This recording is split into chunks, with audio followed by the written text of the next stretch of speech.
Radhe Radhe guys. तो मैं फिर से आ चुका हूँ एक नया चैप्टर लेके, जिसका नाम है सम एप्लीकेशन ऑफ ट्रिग्नोमेट्री। इससे पहले हमने पढ़ा था इंट्रोडक्शन ऑफ ट्रिग्नोमेट्री। उसका वन शॉट रिवीजन, यानी एक ही क्लास में कम समय में पूरा चैप्टर अगर आपको फिर से रिवाइज करना है तो इसके लिए एक मैं शॉर्ट वीडियो बना सकता हूँ, जिसमें सिर्फ और सिर्फ कंसेप्ट होंगे। तो अगर आपको चाहिएगा तो आप कमेंट करके बता सकते हैं, आपके लिए बन जाएगी। तो शुरू करते हैं अपना new chapter, some application of trigonometry. ये भी एक हिस्सा ही है ट्रिग्नोमेट्री का, क्योंकि ट्रिग्नोमेट्री में आपके याद हो गए जो हमने पाइथागोरस थ्योरम पढ़ी थी, उसमें फॉर्मूले थे जैसे साइन थीटा के थे कि sine theta is equal to क्या होता है, परपेंडिकुलर अपॉन हाइपोटेनियस। एक बार रिवीजन करवा देता हूँ। Cos theta is equal to base upon hypotenuse, tan theta is equal to perpendicular upon base, cot theta is equal to base upon perpendicular, sec theta is equal to hypotenuse upon base and cosec theta is equal to base upon hypotenuse upon perpendicular. तो यही 6 के 6 फॉर्मूले इस chapter में use हो गए सम application of trigonometry में। लेकिन इससे पहले थोड़ा सा इसके अलावा भी एक दो चीज़ और यूज़ होगी, वो उसके बारे में हम जान लेते हैं, फिर डायरेक्ट हम स्टार्ट करेंगे अपने क्वेश्चंस जो कि आपकी स्क्रीन पर दिख रहे हैं। तो ये देखिए, इसमें थोड़ी सी हम पहले बेसिक चीज़ें देख लेते हैं जो कि क्या होती है। एक होता है एंगल ऑफ इलिवेशन।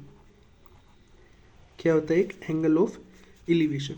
तो एंगल ऑफ इलिवेशन कैसा होता है मैं बताता हूँ। उससे पहले एक होता है एंगल ऑफ डिप्रेशन। थोड़ी राइटिंग पे ध्यान मत देना, मेरे पढ़ाने पर ध्यान देना, मेरे कंसेप्ट पर ध्यान देना, मेरे कंटेंट पर ध्यान देना कि वो कैसा ज़बरदस्त आ रहा है या नहीं, आप एंटरटेन कर पा रहे हो पढ़ने में या नहीं, या फिर बोर हो रहे हो बस। तो ये दो एंगल आपको देखने को मिलेंगे, सुनने को भी मिलेंगे बहुत ज़्यादा, एंगल ऑफ एलिवेशन और एंगल ऑफ डिप्रेशन। ठीक है, उससे पहले एक चीज़ बता देता हूँ, अगर आपको यहाँ पर दिख रहा है तो एक होता है वर्टिकल। वर्टिकल लाइन कैसी होती है आपको पता है? ऐसी खड़ी लाइन जिसको बोलते हैं, हिंदी बताने की वैसे ज़रूरत नहीं है, आई थिंक इसको ऊर्ध्वाधर बोलते हैं। और एक होता है हॉरिजेंटल। अरे यार स्पेलिंग भूल गया। Horizontal line. हॉरिजेंटल लाइन ऐसी होती है।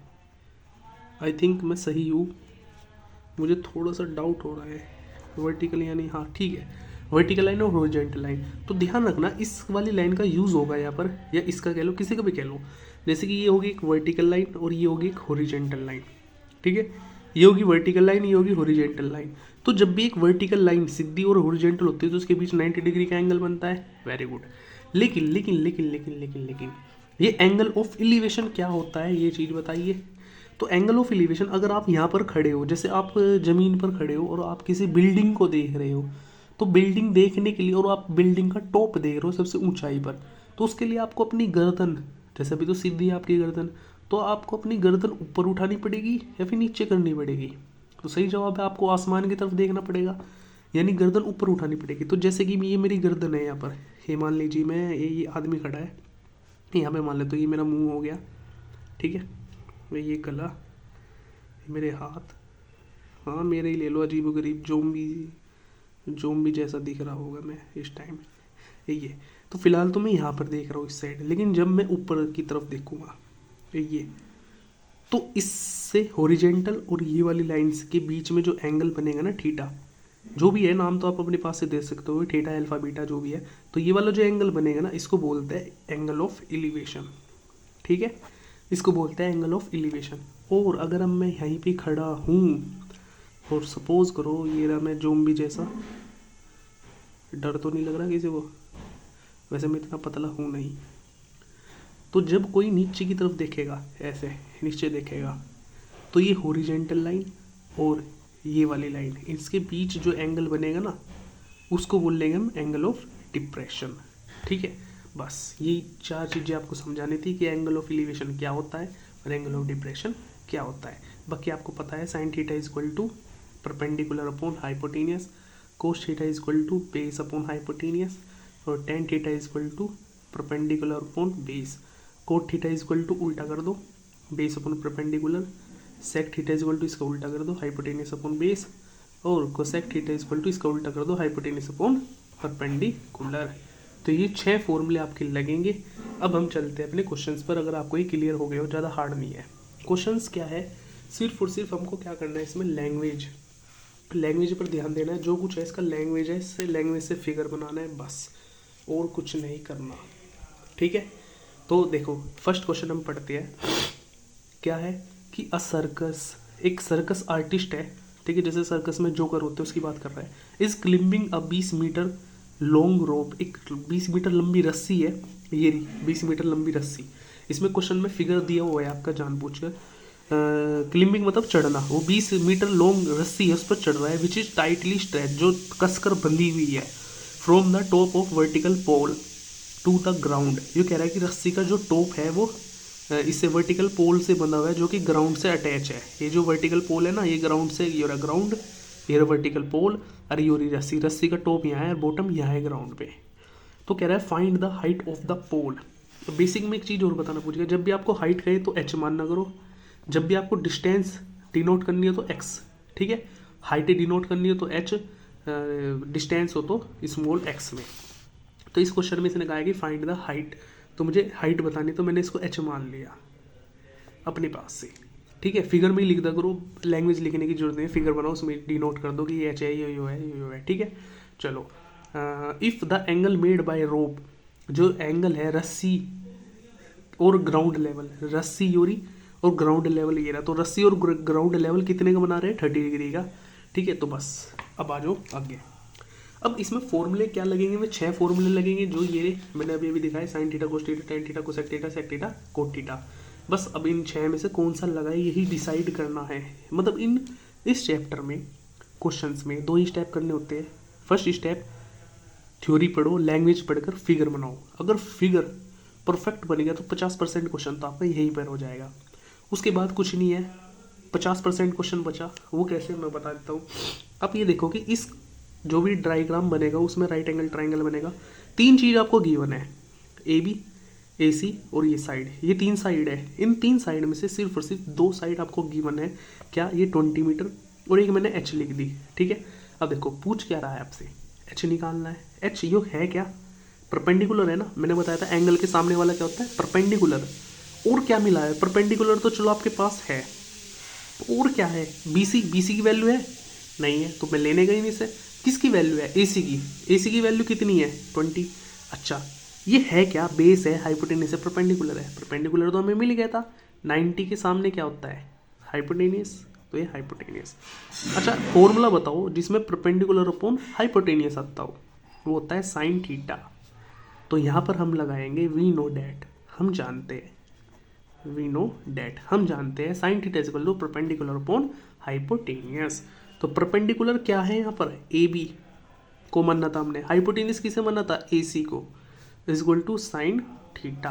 अच्छा ए बी की वैल्यू क्या है एच, ए सी की वैल्यू क्या है 20, और साइन थीटा क्या है यहाँ पर, थीटा ये रहा एंगल 30 डिग्री, 90 मत रख देना, कभी कोई 90 रख दे। ठीक है, चलो आगे चलते हैं। H upon 20 is equal to sine 30 की वैल्यू देखो आगे 8.2 एक्सरसाइज में टेबल बनवाई थी, क्या होते हैं 1/2, तो एच इज इक्वल टू, ये 20 इधर जाएगा तो 20/2 कट होगा, आ गया 10 आंसर। जो भी होगा किसमें देगा, मीटर में था तो 10 मीटर आंसर आ गया। मेरे पास जगह कम है तो आप ऐसे ही कर लेना, ठीक है, 10 मीटर आंसर। चलो नेक्स्ट पे चलते हैं। नेक्स्ट क्वेश्चन कह रहा है एक a tree break due to storm, एक पेड़ था जो कि ये तूफान के कारण टूट गया, नहीं पेड़ नहीं टूटा sorry, a tree breaks due to storm and the broken part bends so that the top of the tree touch the ground making an angle 30 degree with it. इसने कहा कि एक पेड़ था जो कि तूफान में टूट गया और जो उसका टूटा हुआ पार्ट था वो झुक गया, बैंड हो गया, सो डैट इसलिए जो उसका टॉप था, ट्री का सबसे ऊपरला हिस्सा था, वो अब छू रहा है किसको, धरती को, ग्राउंड को छू रहा है और छूकर 30 डिग्री का एंगल बना रहा है। देखते हैं, सबसे पहले हम ग्राउंड बनाते हैं अपना, ये बन गया ग्राउंड। ठीक है जी, एक पेड़ बना देता हूँ मैं, ये हो गया मेरा पेड़, ठीक है, ये हो गया मेरा पेड़, ठीक है, मैंने डॉट डॉट क्यों बनाया अभी समझ में आ जाएगा। ये मेरा पेड़ हो गया। अब मैंने मान लिया पेड़ यहाँ से टूटा मेरा, ये यहाँ से मान ले तो मैं यहाँ से पेड़ टूट गया, कौन सा, ये वाला हिस्सा, ये और भी ऊपर तक बना सकता हूँ मैं, कभी को ये तो छोटा है बड़ा है, तो ये क्या हुआ, ये जैसे ए ऐसा था, ये मान लो ये पेड़ है मेरा, अगर आपको दिख रहा हो इसमें ये है मेरा पेड़, ठीक है, ये पेड़ था ऐसा, जितना भी स्क्रीन पे दिख रहा हो आपको, तो जैसे तूफान आया तो ये ऐसे टूट गया, ठीक है, और टूट के ये ऐसे झुक गया, ये झुक कर यूँ लटक गया।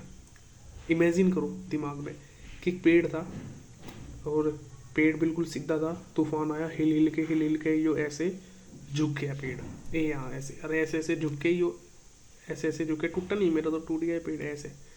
ये देखो एक ट्राइंगल बनती हुई नज़र आ रही होगी आपको, ये तो हो गया परपेंडिकुलर, अरे ये हो गया हाइपोटेनियस, अरे ये हो गया ग्राउंड। बस तो यो वाला जो हिस्सा था ना, यो टूट के यहाँ पर आ गया, ये ज़मीन से टच हो गया, यो आधा हिस्सा बचा पेड़ का, आधा हिस्सा ऊपर था, और ये जो था ना ये वाला हिस्सा, ये झुक के ऐसे आ गया यहाँ पर। आई होप समझ में आ गया होगा आपके, ठीक है। ये तो 90 था, ठीक है। अब इसने क्या कहा था, यहाँ पे एक पेड़ था, ये पेड़ जो कि टूटा तूफान के कारण, जो टूटा हुआ पार्ट था, ये टूटा हुआ पार्ट वो ग्राउंड को टच कर गया, हमने कह दिया टच कर दिया, और जो ग्राउंड को टच करा 30 डिग्री एंगल, इसने तो टच करा, तो ये हो गया 30 डिग्री का angle. Okay, the distance between the foot of the tree, जो ट्री था उसका फुट, ये उंगली लगा ली मैंने यहाँ से, फुट, और क्या कह रहा है, foot of the tree to the point, कौन सा point, where the top touch the ground, जो इसका टॉप टच हुआ था ग्राउंड, यानी बी से सी तक की डिस्टेंस पूछ रहा है। तो मैंने कहा था इसे एक्स मान लेना, ठीक है। अच्छा इसने दे दी है 8 दे दी इसने, तो मानने की जरूरत नहीं है, 8 metre. Find the height of the tree. अब सुनो, ट्री को ए भी मानोगे या पूरी हाइट मानोगे, पहले तो ये बताओ मुझे। इसने कहा है find the height of the tree, tree तो हमारा यहाँ तक था, इसे डी पॉइंट मान लो, ठीक है। तो यानी डी से लेकर बी तक पूछ रहा है, यानी कि डी बी पूछ रहा है ये, ठीक है भैया। अगर ये कहता कि find the height of the broken part, तो फिर हम इसकी वैल्यू निकालते, जो टूटा हुआ हिस्सा है, ये वाला या ये वाला। इसने कहा ट्री, ट्री तो पूरा आ गया। तो फिर से एक बार समझ लेना, नहीं समझ में आया दोबारा से वीडियो देख लेना, बट ये यही कह रहा है। मैं एक बार फिर से बता देता हूँ। इसने कहा था एक पेड़ था, ये मान लो ये पेड़ है, एक मिनट रुको,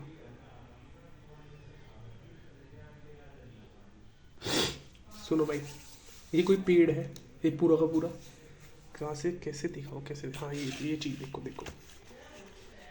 ये देखो अभी 1 सेकेंड, ये मान लो ये कोई पेड़ था, ये बिल्कुल सीधा था यहाँ पर, ठीक है। इसने कहा तूफान आया, ये पेड़ यहाँ से टूट गया और ये ऐसे झुककर बैंड हो गया, ये ऐसे, ठीक है। तो ये ऐसे ही था ग्राउंड, ये रहा ग्राउंड, ठीक है। तो ये ऐसे ही सीधा का सीधा था पेड़, और क्या हुआ, ये टूट कर ऐसे झुककर बैंड हो गया है यहाँ पे यूँ, ठीक है। तो यहाँ पे यूँ सीधी मान लेना, थोड़ा सा यो तार है इसलिए मुड़ने का नहीं, तो इस तरीके से हुआ है। तो एक ग्राउंड था, ये पूरा ट्री था, आधा पार्ट तूफान के कारण टूटा हुआ पार्ट ज़मीन से टच हो गया, इसलिए एक ट्राइंगल बना, ज़मीन से टच हो गया, 30 डिग्री बना रहा था। अच्छा कितनी दूर पे टच हुआ, तो 8 मीटर पर डिस्टेंस थी, 8 मीटर पेड़ से लेकर यहाँ 8 मीटर दूर टच हुआ जाके। तो इसने कहा find the tree, height of the tree, तो मैं यहाँ से लेकर पूरे की कैपिटल एच मान लेता हूँ, या स्मॉल एच भी मान लो, आपकी इच्छा है, ठीक है।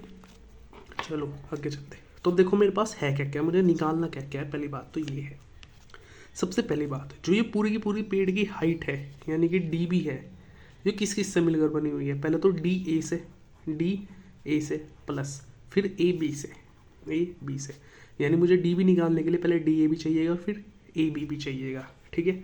अब हम क्या जानते हैं, हम ये जानते हैं कि जो डी ए है, ये पेड़ का टूटा हुआ हिस्सा था, तो यही वाला तो गिरा नीचे, तो यानी कि ए सी और डी ए की तो वैल्यू सेम होंगी, है ना।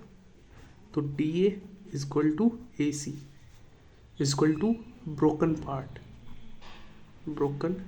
पार्ट ऑफ ट्री, क्योंकि पेड़ का टूटा हुआ हिस्सा यही तो था, ये पहले सीधा खड़ा तब नीचे आ गया, तो इसलिए इन दोनों की वैल्यू क्या होगी, वो सेम होगी। ओके ठीक है। अब मैं एक काम करता हूँ, ए बी की मेरे पास वैल्यू है नहीं, तो मैं यहाँ पर कुछ मान लेता हूँ, let A B is equal to small H मान लेता हूँ, ठीक है। स्मॉल एच मान लिया, ये ज़रूरत है या नहीं, ये बता दो मुझे सबसे पहले, ज़रूरत है या नहीं है। है, ठीक है। तो मैं क्या करूँगा, मुझे क्या निकालना है, ए सी निकालना है या ए बी, दोनों ही निकालने हैं, तो आपकी इच्छा है, कोई भी ले लो, चाहे आप इसके सामने वाला परपेंडिकुलर और नीचे बेस। तो पहले या तो आप परपेंडिकुलर अपॉन बेस लगा लो, या फिर आप ये कर लो, मतलब यो तो 8 तो लेना ही है आपको, क्योंकि इसकी एक की वैल्यू है ना, तो यो तो इसके साथ, या तो इन दोनों का कॉम्बिनेशन ले लो, या फिर आप इन दोनों का कॉम्बिनेशन ले लो, यानी ए सी क्या है, हाइपोटेनस इसके सामने है ना, तो हाइपोटेनस अपॉन बेस। अब देखो किस में क्या आता है, परपेंडिकुलर अपॉन बेस क्या होता है, tan थीटा, और हाइपोटेनियस अपॉन बेस क्या होता है, सेक थीटा। परपेंडिकुलर क्या था, ए बी था यहाँ पर, ए बी, और बी बेस क्या था, B C, B C is equal to tan theta. एक साथ भी लेकर चल सकते हो, कोई प्रॉब्लम नहीं है। हाइपोटेनियस क्या था, ए सी, और बेस क्या था, B C is equal to sec theta. अब ए बी की वैल्यू क्या है, ए बी की वैल्यू मैंने अभी अभी लेट करी थी, ये एच, और बी सी की क्या है 8, टेन थीटा, थीटा क्या है 30 डिग्री, टेन 30 डिग्री। ए सी की वैल्यू क्या है, ए सी की तो कुछ मन ही नहीं, कोई बात नहीं, ए सी को ए सी रहने दो। बी सी की वैल्यू क्या है 8 इक्वल टू सेक 30। अब मुझे बताओ टेन 30 की वैल्यू कितनी होती है, 1/√3, और जो 8 था ना ये भी इधर चला गया मल्टीप्लाई में, तो हाइट आगे निकल कर। अब आगे चलो, ए सी इक्वल टू, ये 8 उधर चला गया, और सेक 30 की वैल्यू कितनी होती है, √3/2। सही लिखी, जल्दी बताओ, गलत, उल्टी कर दो इसी, 2/√3। तो ए सी की भी वैल्यू निकल के आ गई। अब ए सी की आ गई तो डी ए भी तो इसके इक्वल ही होता है, डी ए इक्वल टू, ये इक्वेशन नंबर 1 यहाँ पर डाल ली थी हमने, तो D A equal to A C equal to 8 दूनी 16, ये आ गई इसकी वैल्यू। ठीक है, चलो अब मुझे निकालना क्या था, डी बी निकालना था, कहाँ गया ये डी बी, और डी बी बराबर क्या था, D A plus A B. तो डी बी बराबर था डी ए की वैल्यू ये रही, D A plus A B की वैल्यू क्या है, ए बी एच था, ये रहा, ए बी की वैल्यू ये रही 8/√3। तो दोनों को जोड़ो, √3 आ गया एलसीएम, 16 और 8 24, रूट को नीचे नहीं छोड़ती इसलिए ऊपर नीचे मल्टीप्लाई कर लो, तो 24√3/√3 3 और 8 दिया 24, तो डी बी इक्वल टू आ गया 8√3। आई होप ये क्वेश्चन आपको समझ में आ गया होगा। ठीक है, समझ गए। चलो, ये चैप्टर जो है ना थोड़ा सा डिफिकल्ट है, क्योंकि इसमें फिगर बनानी पड़ती है लैंग्वेज समझ के, बस और कुछ नहीं, तो इसलिए आप इसका थोड़ा ध्यान रखना। देखते हैं नेक्स्ट क्वेश्चन क्या है। एक contractor plans to install 2 sites for the children to play in a park. इसने कहा एक पार्क है, एक कॉन्ट्रैक्ट दिया गया कि आप 2 साइड बच्चों के लिए खेलने का जुगाड़ बनाए, यानी कि कुछ ना कुछ खिलौना सा बनाए, जैसे कि सीसा हो जाता है, वो स्लाइड करने वाला हो जाता है, ऐसा 2 साइड का बनाना है। क्या, फॉर द चिल्ड्रन बिलो, एक तो 5 साल से नीचे के बच्चों के लिए, she prefer to have a slide whose top is at a height of 1.5 metre. इसने कहा है कि आपको 5 साल से नीचे के बच्चों के लिए एक स्लाइड वाला झूला बनाना है, झूला वो बैठकर फिसलने वाला, उसकी जो हाइट है वो 1.5 मीटर होनी चाहिए। यानी ये मान लो कि ये तो है ग्राउंड, ये तो मान लो ग्राउंड, ठीक है, और ये हो गया इसकी 1.5 मीटर हाइट। ये यहाँ पर भी बच्चे सीढ़ी से चढ़ेंगे और यूँ फिसलेंगे, ठीक है, बच्चे सीढ़ी से चढ़ेंगे और ऐसे फिसल जाएंगे। बचपन में आपने भी कहीं ना कहीं पे तो ये झूला ही होगा, यहाँ से चढ़े थे, यहाँ बैठ के हम फिसलते आते हुई करते हुए, ठीक है, वही है। आगे क्या कह रहा है, and is inclined at N angle 30 degree, और ये 30 डिग्री के एंगल पे बना हुआ है, 30 डिग्री, ठीक है। आगे चलते हैं, to the ground whereas for elder children, जो बड़े हैं बच्चे, अब 5 साल से जो बड़े हैं, she wants to have a steep slide at a height of 3 metre. उन्हें जब वे बड़े हैं तो उन्हें मज़ा नहीं आ रहा, वे कह रहे हैं हम तो और ऊंचा चढ़ के झूल लेंगे, तो 1.5 मीटर तो ये था, 1.5 मीटर और बना दो, इनकी यहाँ पे बना दी, और वे यहाँ से लेके यहाँ तक झूल रहे हैं। अब थोड़ा मेरे पास वो नहीं है फीटी, वरना मैं बना देता। तो उसकी हाइट कितनी है, 3 मीटर, 3 मीटर की हाइट है उसकी, ठीक है। नाम डाल देते हैं A B C और D। आगे क्या कह रहा, हाँ 3 मीटर एंड इंक्लाइंड, वही बना रहे हैं 60 डिग्री का एंगल, यहाँ से 60 डिग्री का एंगल, ठीक है, टू द ग्राउंड। तो कह रहा है what should be the length of the slide in each case. तो कह रहा है कि जो लेंथ है ना, ये लेंथ ये वाली और ये वाली प्रत्येक स्थिति में, यानी पहले तो छोटे बच्चों के लिए जो स्लाइड की लेंथ थी, लंबाई कितनी है, और फिर बड़े बच्चों वालों के लिए, यानी PD और CD पूछ रहा है हमारे से, PD पूछ लिया और CD पूछ लिया, ठीक है। और कुछ दिया है नहीं, और कुछ नहीं दिया। तो करते हैं, कोई बात नहीं, शुरू करते हैं अपना क्वेश्चन। पहले तो हम देखेंगे हमारे पास क्या क्या है और क्या क्या दे रखा है। इस वाले ट्राइंगल में देखेंगे सबसे पहले छोटे वाले में, तो मैं लिख देता हूँ इन ट्राइंगल, कौन सा था, B A D, B A D. B D में है क्या आपके पास, एक तो परपेंडिकुलर है ना इसके सामने वाला, और निकालना क्या है, हाइपोटेनियस। तो परपेंडिकुलर और हाइपोटेनियस किस फॉर्मूले में आता है, तो sine theta is equal to perpendicular upon hypotenuse. तो थीटा की वैल्यू कितनी है छोटे वाले ट्राइंगल में 30 डिग्री, और परपेंडिकुलर कितना है 1.5 मीटर, और हाइपोटेनियस कितना है BD, तो ये है BD। तो BD इज इक्वल टू, देखो BD तो उधर भेज दिया और साइन 30 नीचे भेज दिया। तो जब साइन 30 नीचे है, साइन 30 की वैल्यू होते हैं 1/2, ठीक है। चलो तो 1.5/1/2 होता है 0.5। कैलकुलेशन अगर हार्ड लग रही हो तो कोई प्रॉब्लम नहीं है, 2 को ऊपर भेज दो, 1.5 दूनी 3 हो जाएगा, लो डायरेक्ट कर दो, ये घूम के ऊपर जाएगा और 1.5 दूनी 3 हो जाएगा। तो BD की तो लंबाई आ गई 3 मीटर। ओके, अब चलते हैं इस पर, बड़े वाले पर। तो इन ट्राइंगल CAD, ये बड़े वाला, अब इसमें भी क्या है, परपेंडिकुलर है और हाइपोटेनियस, तो वही लगेगा। तो sine theta is equal to perpendicular upon hypotenuse. तो साइन थीटा, थीटा की वैल्यू आपके पास ये है, देखो इससे आना ना, CD से टच हो रहा, तो 60 degree is equal to perpendicular क्या है 3 मीटर अपॉन हाइपोटेनियस पता नहीं CD, ठीक है। तो देखो साइन 60 की वैल्यू क्या होती है, √3/2 इज इक्वल टू 3/CD। अरे तो जगह कम रह गई, चलो कोई नहीं, यहाँ दे CD को ऊपर पूछाओ, इसको ऊपर पूछाओ, 3 गुना 2 लिख लो अपॉन में √3।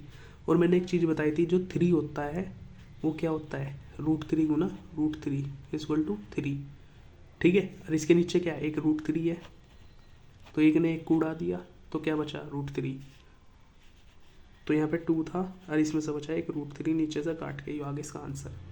अब थोड़ा सा बड़े पेपर पर कर लेना, मेरी जगह कम रह गई थी। आई होप आपकी समझ में आ गया होगा, अदरवाइज आप दोबारा क्वेश्चन को देख सकते हो, ठीक है। अब चलते हैं हम फोर्थ क्वेश्चन पर। फोर्थ क्वेश्चन क्या कह रहा है, the angle of elevation of the top of a tower. एक टावर है, ये हो गया टावर, ये ग्राउंड है, तो टावर के टॉप पर, ठीक है, यहाँ पर, ठीक है, ऑन द ग्राउंड, ग्राउंड के ऊपर एक टावर है, टावर के टॉप पर एक पॉइंट है, ये रहा point, which is 30 metre away from the foot of the tower is 30 metre, ठीक है। यानी कि क्या कह रहा है ये देखो, इसने कहा which is 30 metre away from the foot of the tower, foot of the tower, tower का फुट ये रहा, इससे कितनी दूर, 30 metre away from the foot of the tower, यहाँ से 30 मीटर दूर, यानी 30 मीटर दूर यहाँ पर आ गया मैं। तो यहाँ पर क्या बन रहा है 30 डिग्री का एंगल, एंगल कैसे बनेगा, जब ऊपर से यहाँ आएगा हिसाब किताब, तो ये बन गया 30 डिग्री का एंगल। बस find the height of the tower, तो टावर की हाइट फाइंड आउट करनी है, कर देंगे। तो ये लूँगा आपके पास परपेंडिकुलर और बेस लूँगा, क्योंकि मेरे पास ये चीज़ है, 2 चीज़, इसीलिए तो मैं कहूँगा tan theta is equal to perpendicular upon base. तो tan 30 degree is equal to, क्योंकि 30 डिग्री है, परपेंडिकुलर क्या है h अपॉन बेस क्या है 30, और tan 30 डिग्री की वैल्यू आपको पता ही होगी, इज इक्वल टू ये, इसको इधर भेजो, 30/√3 इज इक्वल टू यो, ठीक है। इसको 3 गुना 10 लिखते हैं, इज इक्वल टू h, और 3 को अभी अभी बताया, ये बार बार आएगा भाई, इसको याद कर लो, अब तुम बच्चे नहीं रहे।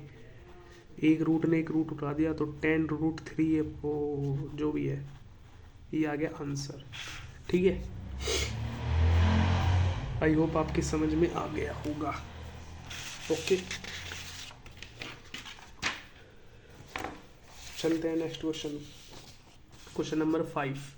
क्वेश्चन नंबर 5 कह रहा है कि a kite is flying at a height of 60 metre above the ground. एक ग्राउंड है, यहाँ पर उड़ रही पतंग, कितनी ऊपर है 60 मीटर। एक है ना काइट जो थी हवा में उड़ रही, 60 मीटर ऊपर उड़ रही ग्राउंड से। द स्ट्रिंग, उसका जो मंजा है वो बंधा हुआ है काइट से।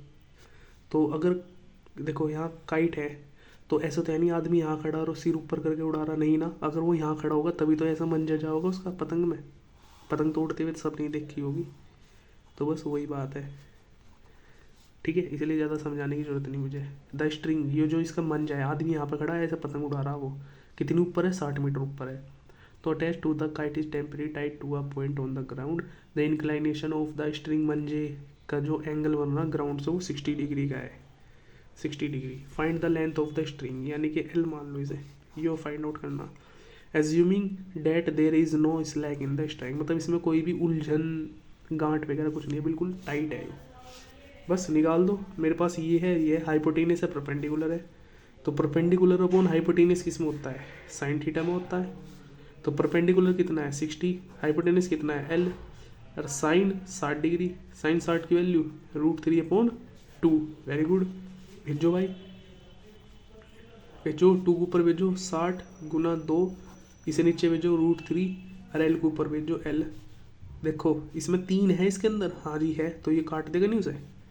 देखो कैसे, L इक्वल टू, यहाँ से पहले 3 निकाल लो, रफ पे दिखा दो थोड़ा सा, यहाँ देखो जैसे 60 था, 60 को मैंने लिखा 3 गुना 20, और इसके नीचे था √3, इसने इस पर रूट चढ़ा दिया, हाँ कि ना, हाँ, अरे ये 2 भी तो था इसके साथ, तो ये हो गया 40 √3। नहीं समझ में आया, नहीं समझ में आया तो एक बार रुको, मैं फिर से दिखा देता हूँ। ये था 60 गुना 2/√3, मैंने इसको लिखा 3 गुना 20, 60 हो गया ना, 20 दिया 60 गुना 2/√3। ये देखो अब 3 को लिख दिया √3 गुना √3 गुना 20 गुना 2/√3, √3 ने √3 उड़ा दिया, अब 20 दूनी 40, तो 40 √3, आगे नहीं आंसर, ऐसे आया। अब इस पार्ट का लास्ट क्वेश्चन करते हैं, वरना वीडियो ज़्यादा लंबी हो जाएगी। देखो क्या है, इसने कहा है 1.5 मीटर, ये वाला क्वेश्चन भी लंबा है थोड़ा सा, देखते हैं। 1.5 metre boy is standing, 1.5 metre boy, एक 1.5 मीटर लंबा लड़का है, ये मान लिया, ये ग्राउंड है, ये यहाँ तक इसका सिर हो गया, ये पैर हो गया, तो 1.5 मीटर लंबा लड़का है जो कि खड़ा है सम डिस्टेंस, कुछ दूरी पर खड़ा है, from a 30 metre tall building, ठीक है। तो ये मान लिया मैंने, ये 30 मीटर की बिल्डिंग है एक, ये यहाँ पे, ठीक है, ये है 30 मीटर की टोल बिल्डिंग, यहाँ से लेकर यहाँ तक, ठीक है जी, ठीक है जी, 30 मीटर टोल बिल्डिंग है, और इससे, इस बिल्डिंग से कुछ दूरी पर खड़ा है, मुझे नहीं पता ये दूरी कितनी है कितनी नहीं है। Okay, the angle of elevation, देखो आ गया, the angle of elevation, elevation मतलब ऊपर की तरफ देख रहा है, ये मैंने देखो बताया था, ये रहा एंगल ऑफ एलिवेशन, कहाँ देखेगा, ऊपर की तरफ, तो इसने कहा द एंगल ऑफ एलिवेशन। अब एलिवेशन कहाँ से होगा, अंखों से, तो इसकी आंखें कहाँ हैं, यहाँ, तो यानी यहाँ से ऐसे ऊपर की तरफ देख रहा है, ये रहा बिल्डिंग को देख रहा, तो ये एंगल ऑफ एलिवेशन मैंने बताया था 2 लाइनों से मिलकर बनेगा, एक तो ये ऊपर जाएगी और एक ये सीधी जाएगी, तो भाई यहाँ से ऊपर तो चलेगी, तो यहाँ से सीधी भी तो जाएगी, तो ये बस फिगर बनाना सीखो, और ज़्यादा कुछ हार्ड काम नहीं है इसमें। इसने कहा उसकी आंखों से एंगल ऑफ एलिवेशन बना था to the top of the building, building पे। अब कह रहा कि increases from 30 degree to 60 degree, पहले एंगल बन रहा था 30 डिग्री का, फिर उसके बाद बना 60 डिग्री का। इसका मतलब है देखो, जब भी एंगल इंक्रीज होगा ना, इसका मतलब वो बिल्डिंग के पास जा रहा, बिल्डिंग से दूर जाओगा तो मतलब बिल्डिंग भी दूर होती चली जाएगी, तो एंगल भी घटता चला जाएगा, अगर पास पास पास पास पास पास पास आता चला जाएगा तो एंगल भी बढ़ता चला जाएगा। तो यानी ये यहाँ पर खड़ा था, अब ये यहाँ पर आ गया बंदा, यानी ये यहाँ पर आ गया, अब यहाँ पर खड़ा हो गया, देख रहा है, तो यानी ये है जी 60 डिग्री का, ठीक है। इसने वैसे भी खुद कह दिया, पहले तो 30 डिग्री का था, अब 60 का हो गया, जैसे जैसे ये बिल्डिंग की तरफ आ रहा है वैसे एंगल इंक्रीज हो रहा है। तो फाइंड द डिस्टेंस, कितनी ही वॉक्ड टूवर्ड द बिल्डिंग, तो यानी ये कह रहा है कि हमें वो वाली डिस्टेंस फाइंड आउट करनी जो यो बिल्डिंग से कितनी दूर आया, मतलब यहाँ पे था तो यहाँ से बिल्डिंग की तरफ यहाँ तक कितने पाया, यानी कि x, ए यहाँ से यहाँ तक, यो कह लो चाहे यो कह लो, एक ही बात है दोनों में, क्योंकि ऊपर है ना ट्रायंगल, इस वजह से। नाम दे दूँ, A B C D E, यो एफ और यो जी, ठीक है भैया। चलो क्वेश्चन समझ में आया, आ गया। चलो अब आ जाओ यहाँ पर, क्योंकि हमें फॉर्मूला पता है सिर्फ और सिर्फ किसका, ट्रायंगल का, तो ट्रायंगल तो सिर्फ यहाँ से बनना है, यानी ई डी है, और ई डी की हाइट मुझे पता नहीं, मुझे तो ई सी की पता हाइट, तो ई डी की कितनी हाइट हो, इसकी डी सी की कितनी होगी, देखो ये लड़का ही तो था 1.5 मीटर का, तो यानी ये भी तो 1.5 मीटर की होगी, यहाँ से लेके यहाँ तक की।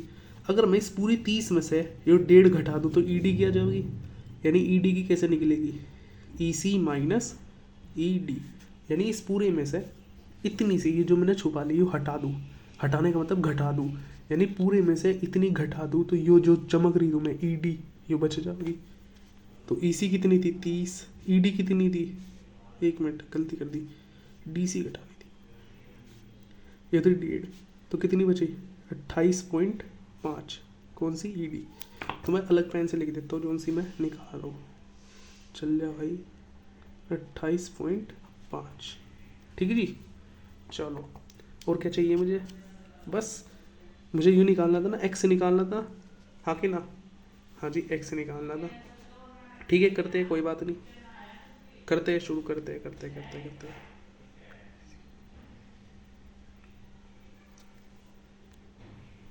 चलते हैं, सबसे पहले यहाँ से देखो, क्योंकि हम यहीं से पकड़ेंगे ट्रायंगल। सबसे पहले छोटे वाला लो और फिर इसके बाद बड़े वाला ट्रायंगल लो, ठीक है।